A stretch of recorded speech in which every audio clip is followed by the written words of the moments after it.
ये श्रीमद् भागवतम के अंतर्गत स्कंध 6 और उसके अंतर्गत अध्याय 14। इसको आज हम प्रारंभ करेंगे। इसके अंतर्गत हम श्रवण करेंगे राजा चित्रकेतु का शोक। ओम नमो भगवते वासुदेवाय।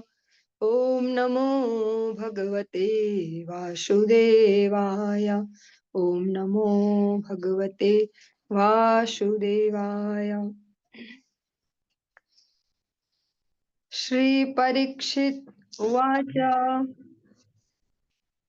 रजस्तमः स्वभावस्य ब्रह्मन् वृत्रस्य पाप्मनः नारायणे भगवति कथमासीद् दृढ़ा मतिः। राजा परीक्षित ने श्रील सुखदेव गोस्वामी से पूछा, हे विद्वान ब्राह्मण, रजो तथा तमो गुणों से आविष्ट होने के कारण असुर सामान्यतः पापी होते हैं, तो फिर वृत्रासुर पूर्ण पुरुषोत्तम भगवान श्री नारायण के प्रति इतना उच्च प्रेम किस प्रकार प्राप्त कर सका। देवानां शुद्ध सत्वानां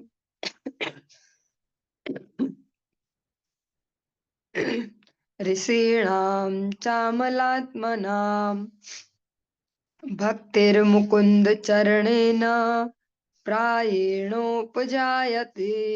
प्रायः सत्व गुण में स्थित देवता तथा भौतिक सुख रूपी रज से शुद्ध हुए ऋषि अत्यंत कठिनाई से मुकुंद के चरण कमलों की शुद्ध भक्ति कर पाते हैं। तो वो ये जानना चाह रहे कि तो फिर वृत्रासुर इतना बड़ा भक्त किस प्रकार बना। रजोभिः समसख्याताः पार्थिवैरिह जन्तवः तेषां ये केचन हन्ते श्रेयो वह मनुजादयः। इस भौतिक जगत में जीवात्माओं की संख्या उतनी ही है जितने की धूल के कण की। इन जीवात्माओं में से कुछ ही मनुष्य होते हैं और उनमें से कुछ ही धार्मिक नियमों के पालन में रुचि दिखलाते हैं। प्रायो मुमुक्ष वस्तेषां केचनैव द्विजोत्तमा मुमुक्षूणां सहस्रेषु कश्चिन्मुच्येत सिद्ध्यति। हे ब्राह्मण श्रेष्ठ सुखदेव गोस्वामी, धार्मिक नियमों का पालन करने वाले अनेक मनुष्यों में से कुछ ही भौतिक जगत से मुक्ति पाने के इच्छुक रहते हैं। मुक्ति चाहने वाले हजारों में से किसी एक को वास्तव में मुक्ति लाभ होती है और वह समाज, मित्रता, प्यार, देश, घर, स्त्री तथा संतान के प्रति अपनी आसक्ति का परित्याग कर पाता है। ऐसे हजारों मुक्त पुरुषों में से मुक्ति का वास्तविक अर्थ जानने वाला कोई बिरला ही होता है। श्रीमद् भगवद गीता में भी स्पष्ट कहा, महात्मा सुदुर्लभः। मुक्तानामपि सिद्धानां नारायण परायणः सुदुर्लभः प्रशांतात्मा कोटिष्वपि महामुने। हे महान साधु, लाखों मुक्त तथा मुक्ति के ज्ञान में पूर्ण पुरुषों में से कोई एक भगवान श्री नारायण अथवा भगवान श्री कृष्ण का भक्त हो सकता है। ऐसे भक्त जो परम शांत हों अत्यंत दुर्लभ हैं। जो हर प्रकार से शांत हो, जिनकी इंद्रियां शांत हो, मन में कोई विक्षोभ ना हो, मन भी शांत हो,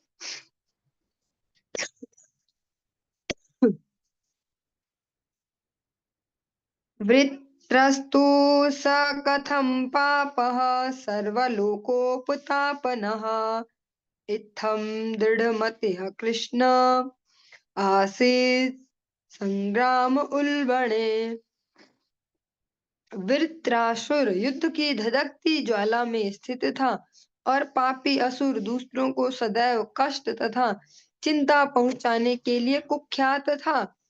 ऐसा असुर किस प्रकार इतना बड़ा भगवान श्री कृष्ण का भक्त हो सका। अत्र नः संशयो भूयात् श्रोतुं कौतूहलं प्रभो यः पौरुषेण समरे सहस्त्राक्षं तोषयत्। हे प्रभु, हे सुखदेव गोस्वामी, यद्यपि वृत्रासुर पापी असुर था, किंतु उसने सर्वाधिक उन्नत क्षत्रिय का पराक्रम दिखाकर युद्ध में इंद्र को प्रसन्न कर लिया। ऐसा असुर भगवान श्री कृष्ण का महान भक्त क्यों कर हो सका।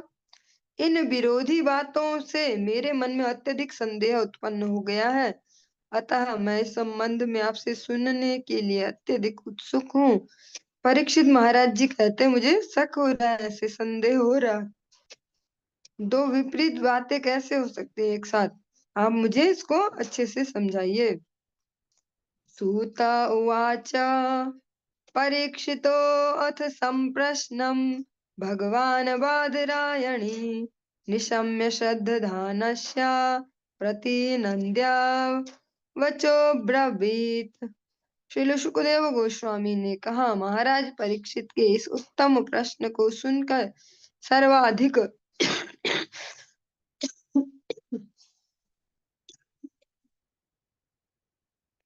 शक्तिमान ऋषि श्रील सुखदेव गोस्वामी अपने शिष्य को अत्यंत प्रेम पूर्वक उत्तर देने लगे।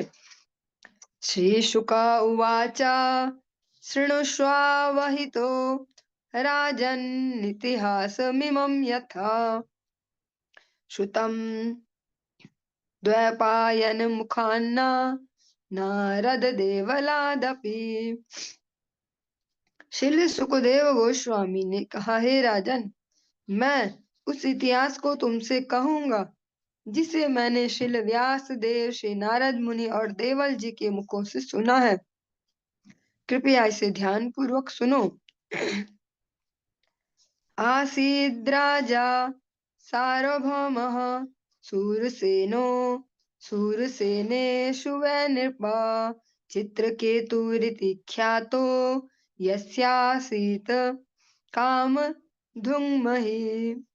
हे राजा परीक्षित, सूरसेन प्रदेश में चित्रकेतु नाम का एक चक्रवर्ती राजा था जो सारी पृथ्वी पर शासन करता था। उसके राज्य में पृथ्वी से जीवन की समस्त आवश्यक वस्तुएं उत्पन्न होती थी। तस्य भार्या सहस्राणां सहस्राणि दशाभवन् सांतानिकश्चापि नृपो न लेभेतासु संततिम्। राजा चित्रकेतु को 1 करोड़ पत्नियां थी और यद्यपि वह संतान उत्पन्न करने में समर्थ था, किंतु उनसे उसे कोई संतान प्राप्त नहीं हुई। संयोगवश सभी पत्नियां बिना संतान की थी। रूपौदार्यवयो जन्म विद्यैश्वर्य श्रियादिभिः सम्पन्नस्य गुणः सर्वैश्चिन्ता बंध्या पतेर्भूत। इन करोड़ पत्नियों का पति चित्रकेतु अत्यंत रूपवान, उदार तथा तरुण था। वह उच्च कुल में भी उत्पन्न हुआ था। उसे पूर्ण शिक्षा भी प्राप्त हुई थी और वह संपत्तिवान एवं ऐश्वर्यवान भी था। फिर भी इन समस्त गुणों के होते हुए मात्र पुत्र न होने के कारण वह अत्यंत चिंतित रहता था, क्योंकि संतान ग्रहण करने के लिए उन्होंने इतने सारे विवाह संपन्न किए।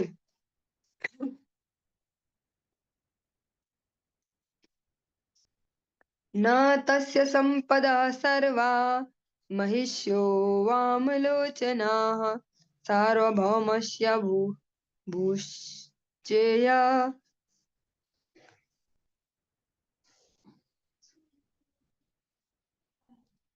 यम अभवन प्रीति है तवे। उसकी सभी रानियां सुमुखी एवं आकर्षक नेत्रों वाली थी। फिर भी न तो उनका उसका ऐश्वर्य तथा सैकड़ों हजारों रानियां, न वे प्रदेश जिनका वह सर्वोच्च स्वामी था, उसे प्रसन्न कर सकते थे। तस्यैकदा तु भवन मंगिरा भगवान ऋषिः लोकाननुचर नेतानुपागच्छद्य दृच्छया। एक बार समस्त ब्रह्मांड में विचरण करते हुए अंगिरा नामक शक्तिशाली ऋषि अकस्मात अपनी शुभेच्छा से राजा चित्रकेतु के महल में पधारे। अंगिरा ऋषि अपनी मर्जी से एक बार उनके महल में आए। तम पूजयित्वा विधिवत प्रत्युत्थानार्ह नादिभिः कृतातिथ्य मुपासीदत् सुखासीनं समाहितः। चित्रकेतु तुरंत ही अपने सिंहासन से उठकर खड़ा हो गया और उसकी अर्चना की। और थोड़ा सा मिस्टेक हो गई यहाँ पर। चित्रकेतु तुरंत ही अपने सिंहासन से उठकर खड़ा हो गया और उनकी अब अर्चना की। जो अंगिरा ऋषि आए हैं, उसने जल तथा खाद्य सामग्री भेंट की और इस प्रकार अपने महान अतिथि के स्वागत का अपना कर्तव्य पूरा किया। जब अंगिरा मुनि सुखपूर्वक आसन ग्रहण कर चुके, तो राजा अपने मन तथा इंद्रियों को संयमित करके ऋषि के चरणों के निकट भूमि पर बैठ गया। महर्षिस्तमुपासीनं प्रशयावनतं शिता प्रतिपूज्य महाराज समाभाष्येदमब्रवीत। हे राजा परीक्षित, जब चित्रकेतु विनीत भाव से नत होकर ऋषि के चरण कमलों के निकट बैठ गया, तो ऋषि ने उसकी विनयशीलता तथा उनके आतिथ्य के लिए साधुवाद दिया और उनसे इस प्रकार के शब्द कहे।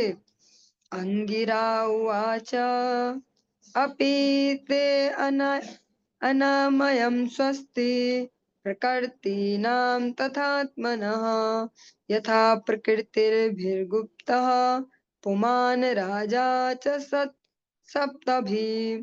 ऋषि अंगिरा ने कहा, हे राजन, आशा है कि तुम अपने शरीर तथा मन से अथवा अपने राज्य के पार्षदों और सामग्री सहित कुशल हो। जब भौतिक प्रकृति के सातों गुण अपने अपने क्रम में ठीक ठीक रहते हैं, तो भौतिक तत्वों के अंदर जीवात्मा सुखी रहता है। इन सात तत्वों के बिना कोई रह नहीं सकता। इसी प्रकार राजा सात तत्वों द्वारा सदा रक्षित रहता है। और ये सात तत्व कौन से हैं? जो उसका उपदेशक है, जो उसका मार्गदर्शक है, उसका स्वामी या गुरु, उसके मंत्री, उसका राज्य, उसका दुर्ग, उसका कोष, उसके राज्याधिकार और उसके मित्र।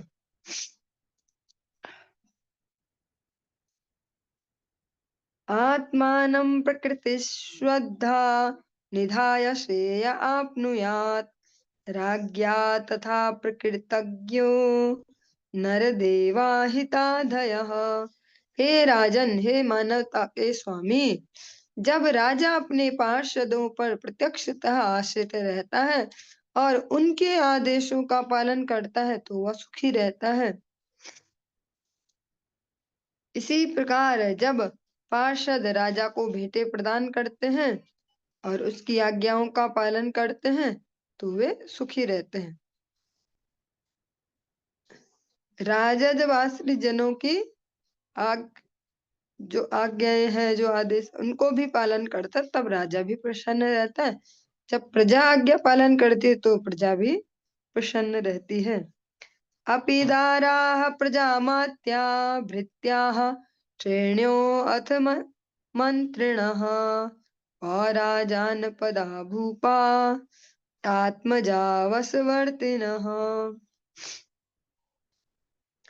हे राजन, तुम्हारी पत्नियां नागरिक, सचिव तथा सेवक एवं जो तुम्हारे राज्य के मसाले और तेल के विक्रेता व्यापारी तुम्हारे वश में तो है ना।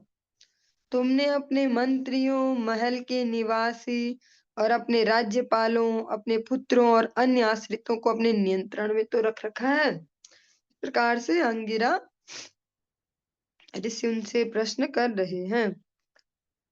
यस्यात्मानुवश चेत स्यात् सर्वे तद्वशगा इमे लोकाः सपालायच्छन्ति सर्वे बलिमतन्द्रिताः। यदि राजा का मन अपने वश में रहता है तो उसके समस्त पारिवारिक प्राणी और राज अधिकारी उसके अधीन रहते हैं। पहले अपना मन, उसके प्रांत पालक जो राज्यपाल हैं समय पर अवरोध रहित कर प्रस्तुत करते हैं। छोटे छोटे सेवकों की तो कोई बात ही नहीं है। मतलब जो बेस है वो है अपना मन। जब अपना मन संयमित होगा तो अन्यों को भी तभी संयमित रख पाएंगे। आत्मनः प्रीयतेनात्मा परतः स्वतः एव वा लक्ष्ये अलब्ध कामं त्वां चिंतया सबलम मुखम। हे राजा चित्रकेतु, मैं देख रहा हूँ तुम्हारा मन संतुष्ट नहीं है। ऐसा प्रतीत होता है तुम्हें वांछित लक्ष्य प्राप्त नहीं हो पाया है। क्या यह स्वतः तुम्हारे अपने कारण या अन्य किसी कारण से हुआ है? तुम्हारे पीले मुख से तुम्हारी गहरी चिंता झलकती है। एवं विकल्पितो राजन विदुषा मुनिना पिशः प्रश्रया वनतो अभ्याः प्रजा कामस्ततो मुनिम। श्री सुखदेव गोस्वामी ने कहा, हे राजा परीक्षित, यद्यपि महर्षि अंगिरा तो सब कुछ जानते थे, फिर भी उन्होंने राजा से इस प्रकार पूछा। अतः पुत्र के इच्छुक राजा चित्रकेतु अत्यंत विनीत भाव से नीचे झुक गए और महर्षि से इस प्रकार बोले। चित्रकेतु वाचा भगवन् किं न विदितं तपो ज्ञान समाधिभिः योगिनां ध्वस्त पापानां बहिरन्तः शरीरिषु। राजा चित्रकेतु ने कहा, हे महर्षि अंगिरा, तपस्या, ज्ञान तथा दिव्य समाधि से आप पापमय जीवन के समस्त बंधनों से मुक्त हैं। अतः आप सिद्ध योगी के रूप में हम जैसे बद्ध जीवों की आंतरिक एवं बाहर की प्रत्येक बातों को जान सकते हैं। क्योंकि आप पापमय जीवन से मुक्त हैं, इसलिए जान सकते हैं हमारे अंदर और बाहर सारी बातें। तथापि पृच्छतो ब्रूयाम ब्रह्मन्नात्मनि चिंतितं भवतो विदुश्चापि चोदितस्त्वादनुज्ञया। हे महात्मा, आप सब कुछ जानते हैं तो भी आप मुझसे पूछ रहे हैं कि मैं चिंता से भरा क्यों हूँ। अतः मैं आपकी आज्ञा के प्रत्युत्तर में कारण को प्रकट कर रहा हूँ। लोकपालैरपि प्रार्थ्या साम्राज्यैश्वर्यसम्पदः नानन्दयन्त्य प्रजं मां क्षुत्रिट काममिवापरे। जिस प्रकार भूखा तथा प्यासा व्यक्ति फूल की मालाओं या चंदन लेप जैसे बाह्य तृप्ति से संतुष्ट नहीं होता। कोई व्यक्ति बहुत भूखा प्यासा है, हम उसको पानी और खाना देने की बजाय उसको खूब फूल मालाएं पहनाए, खूब चंदन लेप करे तो उसको प्रसन्नता नहीं होगी। इसी प्रकार राजा चित्रकेतु कहते हैं, उसी प्रकार पुत्र न होने के कारण मैं अपने साम्राज्य, ऐश्वर्य या संपदा से संतुष्ट नहीं हूँ। जिनके लिए बड़े बड़े देवता भी लालायित रहते हैं, जैसे संपत्ति ऐश्वर्य के लिए बड़े बड़े देवता भी याचना करते हैं, वो मेरे पास है। किंतु जो मेरी बेसिक नीड है कि एक पुत्र होना चाहिए था, वो नहीं है, इसलिए मैं इस सब से भी प्रसन्न नहीं हूँ। ततः पाहि महाभाग पूर्वः सह गतं तमः यथा तरेम दुष्पारं प्रजया तद्विधेहिनः।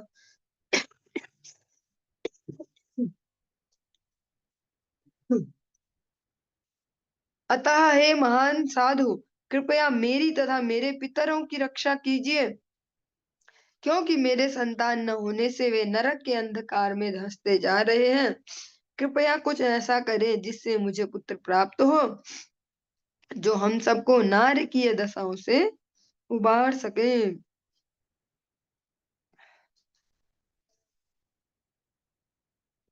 श्री शुक उवाच इत्यर्थितः स भगवान् कृपालुर्ब्रह्मणः सुतः शपयित्वा चरुं त्वाष्ट्रम् त्वष्टारमयजद्विभु। महाराज चित्रकेतु द्वारा प्रार्थना किए जाने पर ब्रह्मा के मन से उत्पन्न जो ब्रह्मा जी के मानस पुत्र हैं अंगिरा मुनि राजा के प्रति अत्यंत दयाद्र हो उठे। वो जानते तो सब थे ही, पर उनके बोलने से वो जिस प्रकार के उनके भाव हैं उनसे उनके हृदय में भी करुणा उत्पन्न हो गई। अपने अत्यंत शक्तिशाली व्यक्तित्व के कारण ऋषि ने त्वष्टा नामक देवता को खीर का पिंडदान करके यज्ञ संपन्न किया। ज्येष्ठा श्रेष्ठा च या राज्ञो महिषीणां च भारत नाम्ना कृतद्युतिस्तस्याः यज्ञोच्छिष्टमदाद्विजः। हे महाराज परीक्षित, अंगिरा मुनि ने यज्ञ के अवशेष प्रसाद को चित्रकेतु की लाखों रानियों में से सबसे बड़ी तथा सर्वाधिक गुणवती रानी को प्रदान किया, जिसका नाम कृतद्युति था। अथाह नृपतिं राजन् भवितैकस्तवात्मजः हर्ष शोक प्रदस्तुभ्य मिति ब्रह्मसुतो ययो।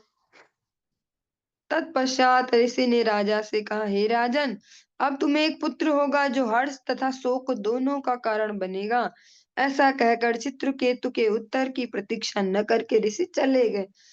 ऋषि को उन्होंने अपनी समस्या बताई, उन्होंने भी दयालु के समाधान भी दे दिया, साथ साथ कुछ घुमावदार शब्द बोल के और बिना उत्तर सुने चल पड़े। और वो शब्द थे कि जो पुत्र होगा वो हर्ष और शोक दोनों का कारण बनेगा।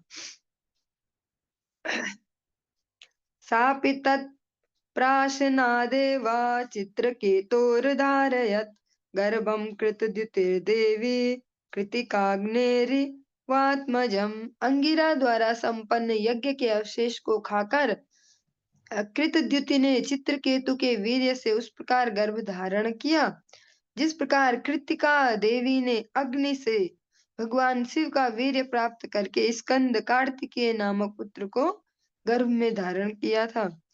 तस्या अनुदिनं गर्भः शुक्ल पक्षा इवोडुपः विवृधे सूरसेने तेजसा सनकैर्नृपः। हे राजा परीक्षित, सूरसेन के राजा महाराज चित्रकेतु का वीर्य ग्रहण करने से कृतद्युति का गर्भ उसी प्रकार क्रमशः बढ़ने लगा जिस प्रकार शुक्ल पक्ष में चंद्रमा बढ़ता जाता है। अथ काल उपावृत्ते कुमारः समजायत जनयन् शूरसेनानां शृण्वतां परमां मुदम्। तदनंतर समय आने पर राजा को पुत्र उत्पन्न हुआ। इस समाचार को सुनकर शूरसेन देश के समस्त निवासी अत्यधिक प्रसन्न हुए। हृष्टो राजा कुमारस्य स्नातः शुचिरलङ्कृतः वाचयित्वा शिशु विप्रः कारयामास जातकम। राजा चित्रकेतु विशेष रूप से प्रसन्न थे। स्नान करके पवित्र होकर और आभूषणों से सुसज्जित होकर उन्होंने विद्वान ब्राह्मणों से स्वस्ति वाचन और आशीर्वाद लेकर पुत्र का जात क्रम संस्कार करवाया। तेभ्यो हिरण्यम रजतम वासांस्याभरणानि च ग्रामान हयान गजान प्रादादेनु नाम नामर्बुदानि षट्। राजा ने इस अनुष्ठान में भाग लेने वाले समस्त ब्राह्मणों को दान में सोना, चांदी, वस्त्र, आभूषण, गांव, घोड़े, हाथी और 60 करोड़ गौएं दी। वह वर्ष कामन कामान्येषां पर्जन्य इव देहिनां धन्यं यशस्य मायुष्यं कुमारस्य महामनः। जिस प्रकार